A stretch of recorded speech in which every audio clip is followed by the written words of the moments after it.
নমস্কাৰ বন্ধু বান্ধৱীসকল নতুন এটা ভিডিঅ'ৰ সৈতে মই প্ৰণৱ আৰু আপোনালোকে চাই আছে প্ৰণৱ বৈশ্য ইউটিউব চেনেল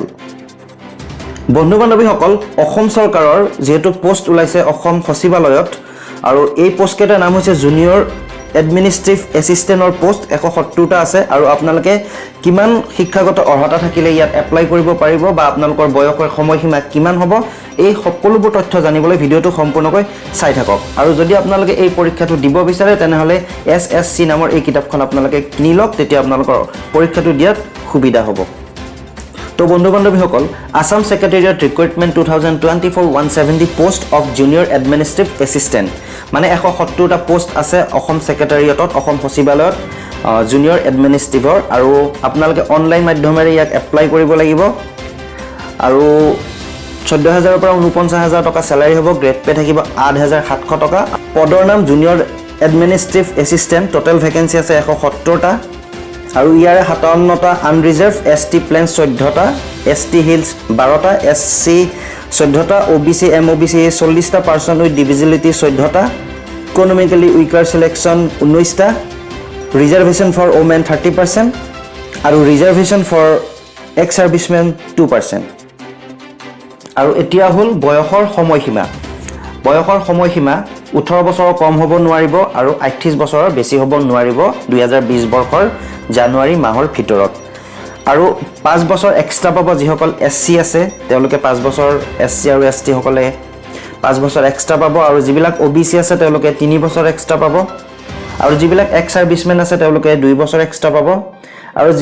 যিবিলাক পিডব্লিউডি ক্যান্ডিডেটস আছে তেওঁলোকে 10 বছৰ এক্সট্ৰা পাব তো এইখিনি হল বয়সৰ সময়সীমা আৰু তাৰ পিছত আহিব এডুকেশনাল কোৱালিফিকেশন মানে শিক্ষাগত অৰ্হতা কিমান লাগিব শিক্ষাগত অৰ্হতা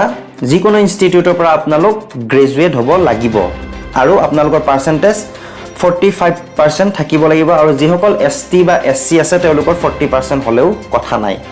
আৰু 6 মান্থছৰ আপোনালোকৰ কম্পিউটাৰ ডিপ্লোমা লাগিব এই পোষ্ট কেটাত এপ্লাই কৰাৰ কাৰণে